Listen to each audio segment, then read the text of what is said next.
dhakhaatiirta iyo shaqaalaha cusbitaalka international ee magaalada Hargeysa iyaga oo kaashanaya hay'adda mucaawanada Afrika waxay adeeg caafimaad oo bilaash ah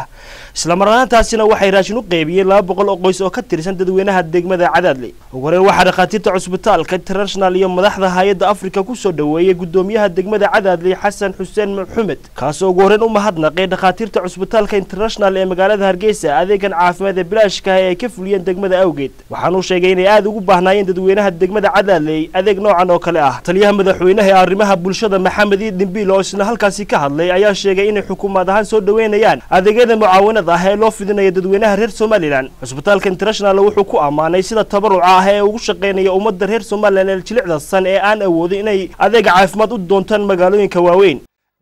runtii hawshan aan u soconnaa sida hore loo sheegay waa hawl aad moodo inuu bilaabay international hospital bilaabay oo u baahan yaani dadka in lagu celiyo ama laga qayb qaato yaani baahiyahooda wax laga qayb qaato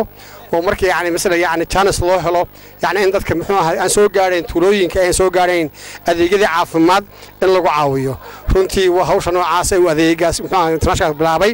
aad iyo aad baa muxuu ahaa yaani dadku ugu diirsadeen aadna ugu reeyeen Fuad Abdulsalam Hassan oo isna ku hadlayay afka maamulka cusbitaalka international ayaa sheegay inay 900 oo qof ay eegeen isla marhaantaasina ay adeeg caafimaad u fuliyeen waxa kale Fuad Abdulsalam sheegay in tribkan iyo kii saddexaad ay ku marayeen degmooyinka Somaliland adeeg noocan oo kale ay ka fulinayaan degmooyin kale ee reer Somaliland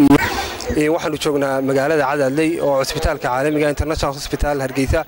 uu ka fulinayo adeegyo caafimaad oo bilaasha oo ah markii saddexaad ee adeegan uu ka qabto tuulooyinka iyo magaalooyinka ku hareeraysan gobolka Maroodijeex iyadoo hore adeegyadan looga soo fuliyay magaalada Dacalburuq iyo magaalada Salaxle maanta halkan waxa maraya wafdi ballaaran oo isugu jira dhakhaatiir iyo hay'ad kaas oo marka hore ka fulin doona adeegyo caafimaad sidoo kalena ku qaybin doona raashin ay ugu tala galeen dadka marka masaakiinta ah waxa halkan maanta adeeg caafimaad ka fuliyay 10 dhakhtar oo isugu jira cudurrada kala duwan ee marka dadka laga daweeyo oo specialist ah dad maartay takhasus leh runtii waxaan aad ugu mahad celinaynaa reer Cadaadle gudoomiyaha Cadaadle iyo odayaasha oo runtii aad u shaqeeyay si fiican runtii noola shaqeeyay Ibrahim Guura iyo Cabdicasiis Kandali oo ka socday hay'adda mucaawanada Afrika oo iyaguna halkaasi ka hadlay ayaa sheegay inay mucaawanada raashinka ay u qaybin doonaan 200 oo qoys oo ka tirsan dadweynaha degmada Cadaadle mucaawinka noocan oo kale ay ka qaybin doonaan degmooyin kale ee reer Somaliland cusbitaalka international ayaa muddooyinkii u dambeeyay ku hawlanaa sidoo adeegyo caafimaad oo bilaash ah uga hirgelin lahaa degmooyinka dalka